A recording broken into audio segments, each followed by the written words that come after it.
Welcome to Finaxiom, where we decode the stories of markets, money, and the moguls who shaped them. Today, we dive into the life of Larry Ellison, the billionaire who built Oracle, lived like a modern-day emperor, and proved that persistence can be just as powerful as vision. Let's break down his legacy and the lessons investors can learn. Chapter 1. Roots and Restlessness. The beginning in Chicago. Lawrence Joseph Ellison was born on August 17, 1944, in New York City, during the height of World War II. His biological mother, Florence Spellman, was a 19-year-old single woman who could not raise him on her own. When he was just 9 months old, she sent him to live with his great-aunt and great-uncle on the south side of Chicago. His adoptive mother, Lillian Ellison, provided warmth and care, while his adoptive father, Louis Ellison, was stricter and often critical. Louis, a Russian immigrant and former Army Air Corps member, repeatedly told Larry he would never amount to anything. Instead of breaking him, these harsh words left a deep psychological imprint, fueling a lifelong determination to prove people wrong. Early signs of restlessness. Growing up in Chicago's working-class neighborhoods, Ellison was curious, argumentative, and rebellious. Teachers often saw him as bright but undisciplined. The environment of the South Side, marked by poverty, violence, and resilience, toughened him. Unlike many peers content with stability, Larry was restless, chasing something larger than an ordinary life.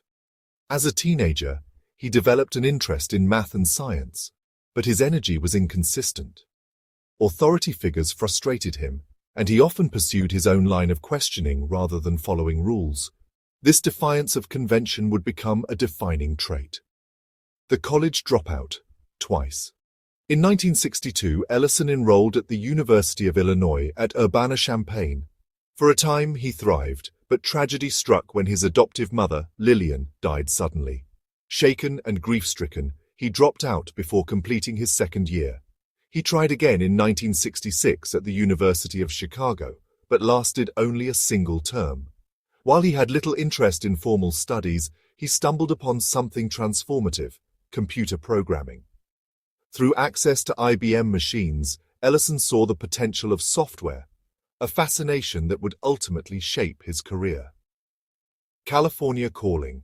In the late 1960s, Ellison, like many restless young Americans, drove west to California. The Bay Area was becoming a hub for innovation, counterculture, and opportunity.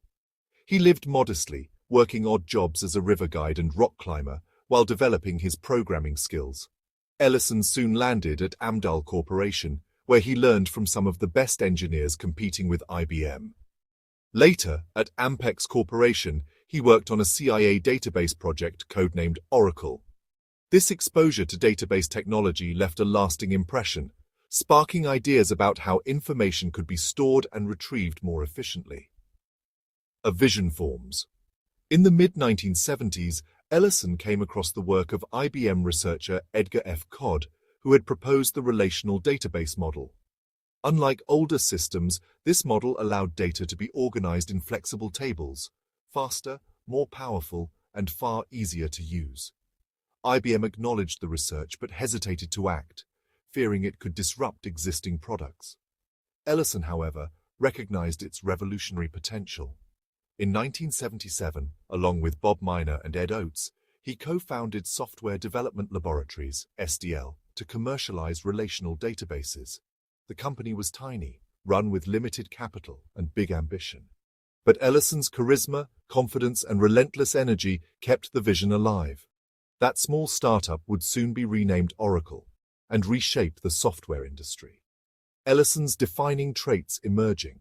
By the late 1970s, Ellison's core personality was already visible: rebelliousness, dropping out of college twice and resisting authority; ambition, leaving Chicago for California to seek opportunity; risk-taking, betting his career on databases before they were mainstream; charisma and arrogance, attracting talented people to follow him; restlessness, always chasing the next challenge. Chapter 2. The Oracle is born. The genesis of Software Development Laboratories. In 1977, Larry Ellison, Bob Miner, and Ed Oates pooled together just $2,000 to launch Software Development Laboratories, SDL. At the time, starting a software-only company looked crazy. Hardware was king, and firms like IBM and Hewlett-Packard dominated. Software was seen as a sideshow. But Ellison had spotted an opening. Inspired by Edgar F. Codd's relational database model, he believed businesses would soon need powerful tools to manage vast amounts of data. IBM had the research but was slow to act, leaving space for a fast, hungry startup. Ellison's strategy was straightforward but bold: bet on relational databases. Ship fast, even if imperfect. Sell aggressively, out-hustling giants. This became Oracle's DNA. Oracle Fev 2, the first breakthrough. 2 years later, in 1979, SDL launched Oracle Fev 2, the world's first commercial relational database. The V2 was a trick. There was no version 1. Ellison believed the label made the product seem tested and trustworthy. The key innovation was support for SQL, structured query language, allowing users to query data in intuitive ways. That made databases accessible beyond specialists. Government agencies, including the CIA, became early customers. Landing such contracts gave Oracle credibility and cash flow. But Ellison wasn't after survival. He wanted domination. The culture of aggression. Oracle's culture reflected Ellison's personality: bold, relentless, and impatient. Salespeople were encouraged to promise whatever customers wanted, even features that didn't yet exist. Engineers were then pushed to build them quickly. Risky? Yes, but in those early days it fueled rapid growth. Ellison pushed employees to see themselves as building the future, not just writing code. Many thrived under the intensity. Others burned out. High turnover became normal, but those who stayed became die-hard believers. Living in IBM's shadow. Ellison defined Oracle's mission in opposition to IBM. The tech giant was slow and cautious. Oracle was fast and scrappy. He told customers that IBM's hesitation was proof Oracle was ahead. Relational databases still faced skepticism. Some dismissed them as ivory tower theory. Ellison countered with swagger. This is the future. Don't be left behind. His gamble was that speed and confidence would matter more than technical perfection. The 1980s, growth and cracks. By the mid-1980s, Oracle's revenues were doubling almost yearly. In 1986, the company went public, raising $55 million, and Ellison became a multi-millionaire at 42. But cracks showed. The sales-first culture led to buggy releases and disappointed customers. Competitors like Sybase and Informix began gaining ground. Worse, Oracle's aggressive accounting, booking revenue before deals were finalized, was unsustainable. 1990, near collapse. By 1990, Oracle reported over $1 billion in revenue, but much of it was smoke and mirrors. When the truth came out, the stock collapsed by 80%. Bankruptcy loomed. For the first time, Ellison's bravado had led to disaster. Yet instead of stepping aside, he admitted mistakes and brought in Ray Lane as COO to impose discipline. Together, they stabilized operations, focused on reliable releases, and cut waste. Oracle survived its near death and came out tougher. The database wars. The 1990s brought the database wars. Oracle, Sybase, Informix, and IBM's DB2 all competed fiercely. Ellison relished the fight. He wasn't shy about trashing rivals, famously quipping, "It's not enough that we succeed, others must fail." Oracle's edge was flexibility. Its software ran across many hardware systems. Innovations like stored procedures and parallel processing further strengthened its appeal. By the late 1990s, Oracle had outlasted most competitors. Informix imploded, Sybase faded, and IBM was left as the only serious rival. Ellison the persona. As Oracle grew, so did Ellison's reputation. Unlike Bill Gates' nerdiness or Steve Jobs' Zen minimalism, Ellison flaunted wealth and power. He bought yachts, jets, mansions, and sports cars. He dated models, mingled with celebrities, and projected the image of a playboy billionaire. Yet inside Oracle, he remained a demanding leader, ruthless, brilliant, and unpredictable. Working under him was exhilarating and terrifying in equal measure. Lessons from the early years. By the late 1990s, Oracle had become the global leader in databases, with billions in revenue and customers worldwide. Ellison's journey offered key lessons. Vision first. Spotting the relational database opportunity. Speed matters. Shipping early gave Oracle a head start. Sales drive growth. Aggressive selling beat technical hesitation. Hubris hurts. The 1990 crash nearly ended the company. Resilience saves. Survival required humility, discipline, and reinvention. Chapter 3. Building the Empire Oracle after the storm. By the early 1990s, Oracle had clawed back from near collapse.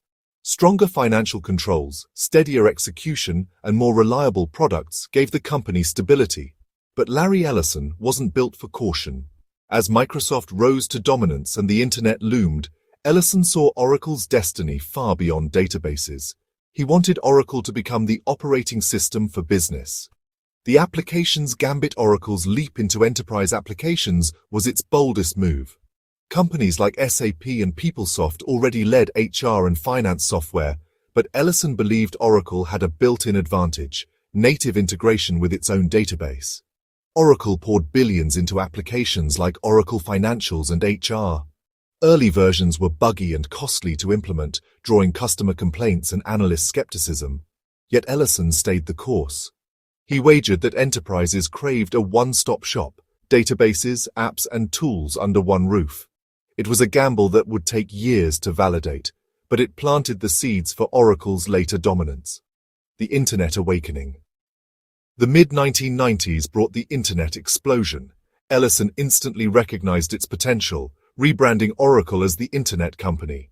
He insisted all Oracle software be Internet-enabled, a marketing flourish that later proved visionary. Ellison also promoted the idea of a low-cost network computer tied to servers instead of PCs. The product itself fizzled, but the concept anticipated cloud computing, which Oracle would embrace decades later. Rivalries and Microsoft wars. Few rivalries energized Ellison more than his battle with Bill Gates. Microsoft ruled the desktop, but Ellison mocked its closed approach and cast Oracle as more open and web-ready. The feud escalated into scandal with Dumpstergate, when Oracle admitted to hiring investigators to rifle through trash linked to Microsoft lobbyists. Far from apologetic, Ellison quipped, "We just took Microsoft's garbage. I don't think that's illegal." The incident cemented his image as Silicon Valley's unapologetic brawler, the PeopleSoft saga. In 2003, Ellison shocked the industry by launching a hostile $5.1 billion bid for PeopleSoft, known for its employee-friendly culture and user-friendly HR software. PeopleSoft fought back, denouncing Oracle as predatory. Ellison refused to yield. After 18 months of legal battles, antitrust reviews, and raised offers, Oracle won for $10.3 billion in 2005. The deal not only boosted Oracle's application portfolio, but also showcased Ellison's relentlessness. For admirers, it was strategic genius. For critics, proof of Oracle's ruthlessness. Acquisition as strategy. The PeopleSoft conquest set Oracle's template: grow through acquisitions. Siebel Systems, 2005. Expanded into CRM, challenging Salesforce. BEA Systems, 2008. Brought middleware strength for $8.5 billion. Sun Microsystems, 2010. Added Java and MySQL, giving Oracle enormous leverage but sparking open-source backlash. Ellison often joked that his rivals were doing R&D for him. It's not innovation versus acquisition, it's innovation and acquisition. We do both. The Sun Microsystems gamble. Sun was once a Silicon Valley jewel, but by 2010 it was fading. Oracle's $7.4 billion purchase gave it control of Java, the world's most influential programming language, and a MySQL, the open-source database beloved by startups. The deal was controversial. Lawsuits erupted over Oracle's handling of Java, including a decade-long clash with Google. Open-source advocates accused Oracle of suffocating MySQL to protect its core database business. But the acquisition cemented Oracle's role as gatekeeper of essential technologies. Ellison's leadership style inside Oracle. Ellison was equal parts visionary and tyrant. He demanded long hours, tolerated no excuses, and constantly pushed teams to deliver. Employees often described him as intimidating, but his foresight, spotting the internet, acquisitions, and consolidation, was undeniable. He thrived on competition, cultivated charisma, and inspired fierce loyalty among those who could withstand his intensity. To Ellison, Oracle wasn't a company, it was a battlefield. The Silicon Valley kingpin.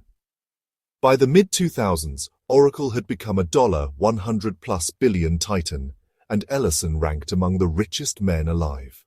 Unlike Gates, who turned to philanthropy, or Jobs, who embodied design, Ellison relished being the warrior king. He flaunted his fortune with yachts, Japanese-style estates, and celebrity friendships, while keeping his eye firmly on Oracle's dominance. Chapter 4. Power, Wealth, and Controversy. Larry Ellison has never lived like an ordinary billionaire. Where Gates chose restraint and Jobs leaned zen, Ellison embraced excess. Yachts, private islands, fleets of jets and cars. To him, wealth was both a playground and a battlefield. Yet behind the glamour lay competition, political maneuvering, selective philanthropy, and scandals that kept him one of Silicon Valley's most polarizing figures. 4.1. The yachts. Floating obsessions. For Ellison, yachts symbolized conquest. The rising sun. At 454 feet, it was once the world's second-largest private yacht, featuring 82 rooms, a basketball court helipad, and a cinema. Built for over $200 million, Ellison later sold his share to David Geffen, dismissing it as too big. The Masalka and others. Earlier yachts hinted at Ellison's true aim, not leisure, but competition. Sailing became another arena to prove he could win. 4.2. The America's Cup quest. Ellison poured hundreds of millions into Oracle Team USA. In 2010, they stunned the sailing world by seizing the cup from Switzerland's Alinghi. But the defining moment came in 2013. Down 8-1 against Team New Zealand, Oracle mounted an unprecedented comeback to win 9-8 in San Francisco Bay. The campaign cost Ellison $500 million, but gave him something priceless: sporting immortality. To him, the cup was life itself: competition, innovation, refusal to lose. 4.3. Real estate empire. Ellison's property portfolio is as outsized as his ambitions. Malibu. He owns over 20 homes along Billionaire's Beach. Japanese estate. In Woodside, California, he built a $200 million, 23-acre compound modeled after a 16th century Japanese palace, complete with lake and tea house. Lanai Island. In 2012, he bought 98% of Lanai, Hawaii for $300 million. His goal? Transform it into a model of sustainable living, blending luxury resorts with renewable energy and agriculture. 4.4. Jets, cars and lifestyle. Ellison's indulgences extend skyward and onto the road. Private jets include a Gulfstream Vive. At one point, he attempted to import a Soviet MiG-29 fighter jet. His garage has spanned Ferraris, McLarens, and vintage Acuras. In sports, he bought the Indian Wells Tennis Garden, turning it into one of tennis's premier venues. Unlike Warren Buffett's modest Omaha lifestyle, Ellison flaunts his. 4.5. Philanthropy. Bold but uneven. In 2010, Ellison joined Gates and Buffett's giving pledge, vowing to give away most of his fortune. His Ellison Medical Foundation has funneled hundreds of millions into aging and cancer research. Yet critics note his giving lags behind peers, more sporadic than systematic. Admirers counter that Ellison funds high-risk projects others ignore, mirroring his contrarian business instincts. 4.6. Politics and influence. Ellison has used wealth for political leverage, donating heavily to Republicans and even hosting a Trump fundraiser in 2020.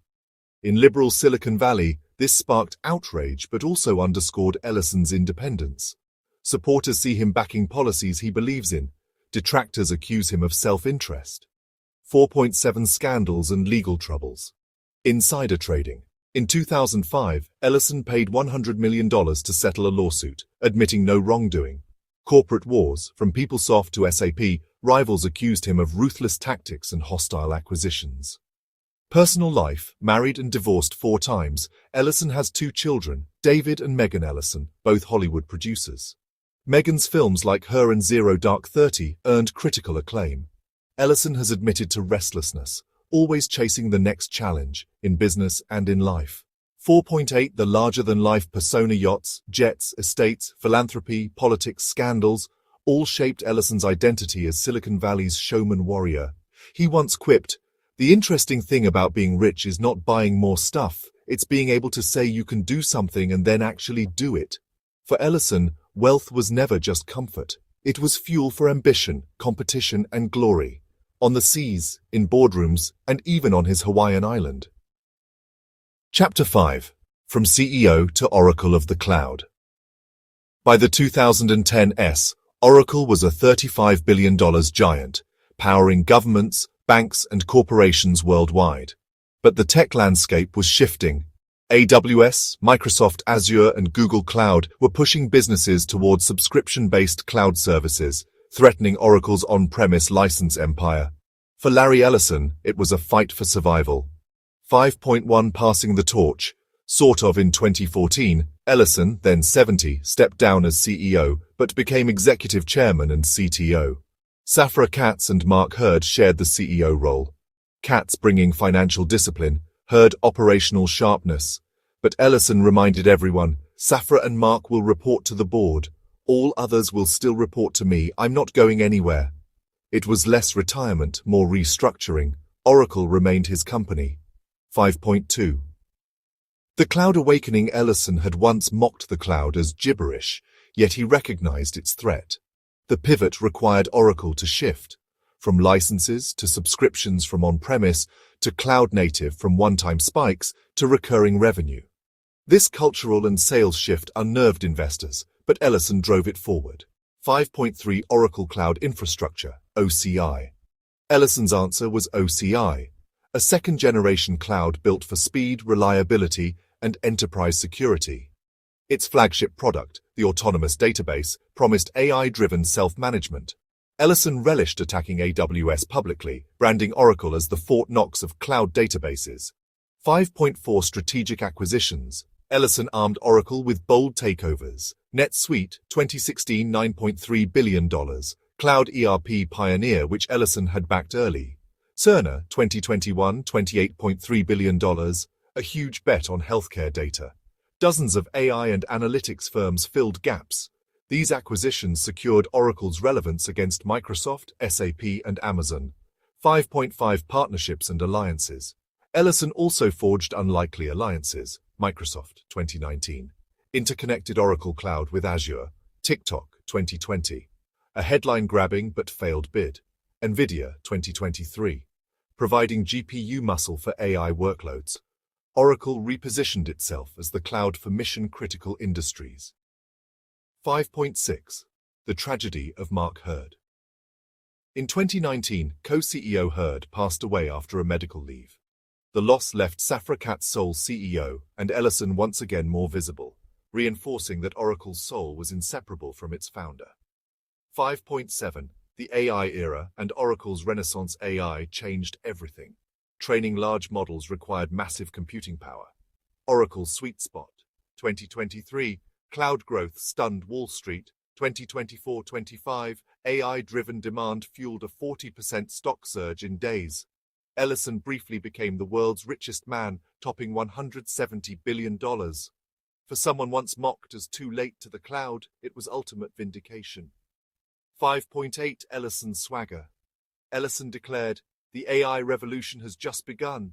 Oracle is at the center because you can't have AI without data. And no one manages data better than Oracle." His mix of technical depth and bravado kept Oracle in headlines. 5.9 Oracle's cloud identity. Oracle never matched AWS or Azure in size. Instead, it carved a lucrative niche in banks, hospitals, defense, and governments, industries demanding security and reliability.